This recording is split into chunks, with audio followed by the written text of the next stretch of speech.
3:15, 2:15 en la Comunidad Canaria. Nos vamos hasta Estados Unidos. Allí nos espera el corresponsal de Onda Cero en ese país, Agustín Alcalá. Muy buenas noches. Buenas noches, Bruno.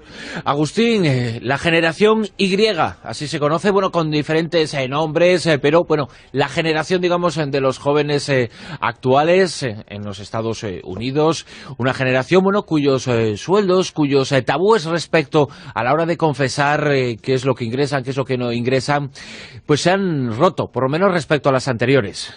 Sí, además, dices bien, Bruno, es uno de los últimos tabúes que existe en esta sociedad, y la generación Y, en la que cabe ahí un grupo de gente de entre 20 a 30 años, ya lo tienen bastante superado. Es el hablar del sueldo, de lo que ganan entre los amigos y los familiares, algo que la gente mayor nunca ha hecho en público, porque junto con la religión y la política, nadie que ha nacido antes de los años 70 aquí habla de lo que gana, de sus salarios. Y sin embargo, los jóvenes norteamericanos sí lo hacen, y sin importarles nada el que dirán. Quizás porque en este momento, gracias al Internet y a la forma en la que esa información de los salarios en los que se pueden equiparar por profesiones, por estados, incluso por empresas, es más fácil saber lo que cada cual gana. Hay que reconocer una cosa, esta gente, la gente más joven, estos veinteañeros o estos treintañeros, comparten mucho esta información porque hay que reconocerlo. Salen de la universidad, muchos de ellos, Bruno, cargados de deudas, porque la matrícula anual de una universidad, de un college aquí en Estados Unidos, cuando es de prestigio, cuesta, incluida la manutención y el alojamiento, unos $45.000 al año. ¡Qué barbaridad! Que son, en muchos casos, la mitad cuando se trata de una universidad estatal y subvencionada.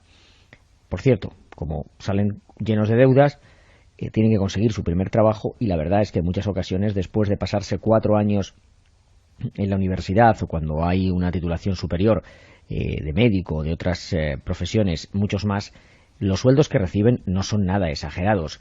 Por eso, esa información de los sueldos que ganan la comparten con sus amigos para saber si deben pedir una subida de salarios o comenzar a mirar en otros lugares para buscar un nuevo trabajo. Y además comparten las ofertas para saber si deben aceptarlas o rechazarlas. Algo que sus padres nunca hicieron, porque el sueldo, hay que reconocerlo, era como un gran secreto de Estado. Y por eso la generación Y lo comparte, y quizá les esté sirviendo para saber más de a lo que pueden aspirar, a los salarios que deben ganar y sobre todo los lugares donde deben trabajar.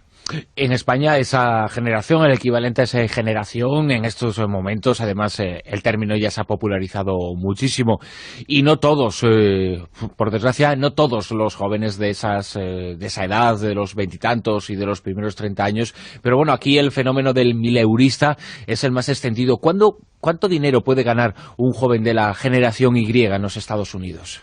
Un graduado universitario de una universidad de prestigio, llamémosla Harvard o Yale o lo que aquí se llama la Ivy League, evidentemente llegan al mercado laboral con sueldos de una media de unos 75.000, de 60.000 a 75.000 dólares de salarios. Pero cuidado, que hay otros que tienen también otros 4 años de estudios, como hemos dicho, también cargados de deudas durante el tiempo de la universidad, que no ganan más de 30.000 dólares al año cuando salen con un título universitario.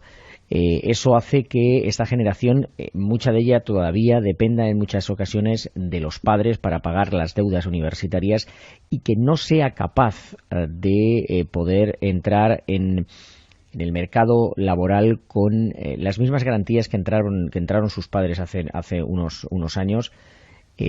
Los sueldos no son demasiado buenos. Luego, claro, hay una serie de sectores donde sí, ya se van disparando y donde van alcanzando una hegemonía económica y financiera importante. Hablamos de la banca, las finanzas, Wall Street, donde rápidamente los sueldos se disparan en cuanto se tiene un poco de experiencia. También en los bufetes de abogados, pero antes de llegar a ser lo que aquí se llama un partner, uno de los socios, hay que pasar muchos años y con sueldos que no son demasiado celebrados entre este grupo de gente de la generación Y.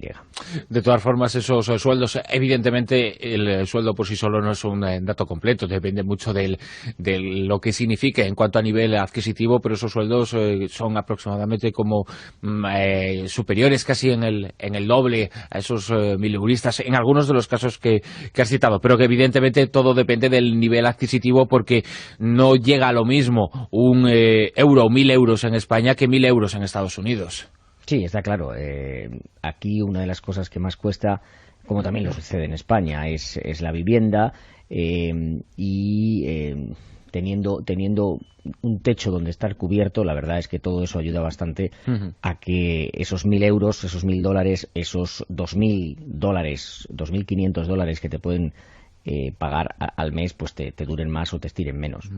En las últimas semanas en Estados Unidos ha sido noticia importante, y en todo el mundo prácticamente, la desarticulación de esa secta, esa escisión de los mormones en el rancho del Dorado en Texas. Se produjo hace 2 semanas ese episodio en el cual, ocurrieron muchas cosas llamativas, y nos enteramos de informaciones verdaderamente sobrecogedoras.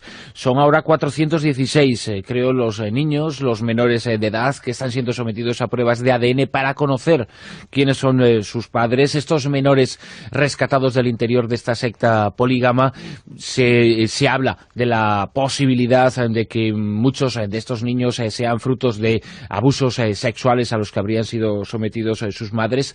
Ahora todos estos muchachos, este medio millar de muchachos, comienzan su proceso, que puede ser lento, que puede ser muy difícil en ocasiones, de reinserción en la sociedad, en una sociedad ante la cual vivían totalmente de espaldas. Sí, las autoridades de Texas, yo creo, Bruno, que no podían imaginarse a primeros de este mes, cuando preparaban el asalto al rancho de esta secta fundamentalista mormona, los desafíos, los retos y sobre todo los problemas con los que se iba a encontrar. La llamada de una chica de 16 años, que se identificó como Sara, y que acusó a su marido adulto de malos tratos, llevó a cientos de policías a las inmediaciones de este inmenso rancho en las afueras de Amarillo, en Texas. Esta chica, que por cierto todavía no ha sido localizada entre las mujeres que han sido rescatadas de este rancho. El problema no había más que comenzado cuando entraron los agentes, porque hoy hay 462 niños. Esa es la cifra que las agencias federales, mejor dicho, estatales de Texas maneja. 462 niños, la mitad de ellos entre 13 a 17 años, que se encuentran en varios centros de acogida a la espera de que se decida su futuro inmediato. Y los retos para las autoridades del servicio de acogida de menores tejanos son tremendos. En algunos de estos lugares, donde ya llevan casi 2 semanas, se ha tenido que quitar el color rojo de las paredes, ya sea en carteles, en uniformes del personal o en cualquier lugar, porque para ellos, enseñados en su culto fundamentalista, el color rojo solo lo puede llevar el creador, que vestirá esta túnica, una túnica de color rojo, cuando regrese a la tierra. Tampoco pueden ver televisión, porque nunca lo han hecho en su vida, ni comer comida procesada, es decir, no pueden comer pan de molde o yogures o embutidos. Se han alimentado durante su vida de su rancho, de vegetales que cultivaban sus padres y ellos mismos recogían, o tomaban la leche directamente de las vacas, o hacían ellos mismos su pan. La indumentaria que se ha visto en todo el mundo ha sido siempre la misma, de vestidos para las chicas que les llegan hasta los tobillos, y pantalones largos y camisas a cuadros para los chicos. Tampoco han asistido a escuelas públicas, ya que recibían la educación de sus mayores. Ahora deben integrarse a una sociedad moderna, digámoslo así, a la que no pertenecen, con los riesgos que eso supone de adaptación y de peligros. Retos muy importantes para el gobierno del estado de Texas, que quiere repartirlos entre familias hasta que se decida cómo actuar contra los líderes de esa secta, o se encuentre a los culpables de los supuestos abusos, o una jueza deba decidir qué hacer con los chicos y con sus madres, los derechos de ellas, los derechos de las madres a estar cerca de sus hijos. Y sobre todo, habrá que determinar, Bruno, si deben ser forzados a abandonar la única vida que han conocido hasta ahora para integrarse a una sociedad moderna desconocida y para ellos repleta de peligros. La verdad es que da la sensación de que este tema va a dar muchísimo que hablar, que no es nada fácil solucionarlo. El papel de los jueces es verdaderamente preocupante, porque lo que tienen ante sí es decidir cómo va a ser la vida de este prácticamente medio millar de niños, y también saber por qué las madres y explicar por qué las madres posiblemente, y eso lo va a tener que determinar las autoridades judiciales, pueden ser separadas de la custodia de sus hijos. Esta va a ser una circunstancia que a nivel legal va a dar muchísimo que hablar y que no va a estar nada clara. Sí, porque habrá que medir cuál es efectivamente el impacto que van a vivir estos muchachos si dentro de este lugar donde supuestamente eran abusados van a estar o vivían mejor que en la sociedad externa que desconocen y que a lo mejor van a estar expuestos a más peligros de los que vivían y estaban expuestos cuando estaban dentro de este rancho. Por supuesto que los abusos a menores o la vida en la que esta gente estaba acostumbrada a vivir, con niñas de 12, 13 años que debían de desposarse con hombres adultos, eso en cualquier sociedad moderna y organizada está prohibido, y es uno de los mayores problemas a los que se tienen que enfrentar este tipo de sectas polígamas, está claro. Pero también habrá que valorar cómo estos chicos que no conocen otra cosa en su vida pueden integrarse a una sociedad en la que hay tantos retos, tantos peligros, que quizá la solución no sea sacarlos de sus madres, separarlos de la vida que han tenido y intentarlos integrar a algo que es para ellos completamente desconocido. Cuando vimos las imágenes del asalto a ese rancho en Texas, todos pensamos de inmediato en ese suceso ocurrido hace más de una década, muy cerca de allí también, en el estado de Texas, en Waco, cuando se produjo el asalto a la secta, a los locales de la secta de los davidianos, con un final todavía mucho más trágico, con la muerte de prácticamente un centenar de personas. ¿Es Texas un estado que sea especialmente proclive a la aparición de este tipo de grupos? Lo que sucede en Texas es que es un estado muy grande, donde hay muchas posibilidades de que la gente se construya todo este tipo de lugares de culto, donde se puedan crear iglesias de todo tipo de religiones, y eso hace que en el sur de Estados Unidos, con la inmensidad que es ese de terrenos, hace posible que haya gente que se pueda dedicar a vivir en estos lugares. Por supuesto que en este caso de esta secta fundamentalista mormona, la cercanía con Utah también fue importante para que ellos se intentaran agrupar en este lugar, pero sobre todo es por eso, porque como existe tanto terreno y existe tanta posibilidad de construir ranchos y de vivir muy, muy cerca de la naturaleza, hace que Texas sea un lugar bastante apetecible para ese tipo de grupos místicos o de sectas o de cultos.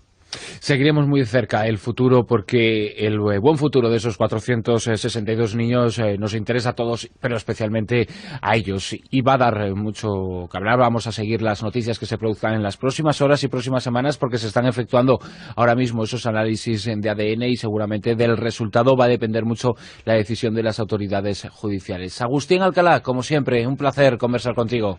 Saludos, buenas noches.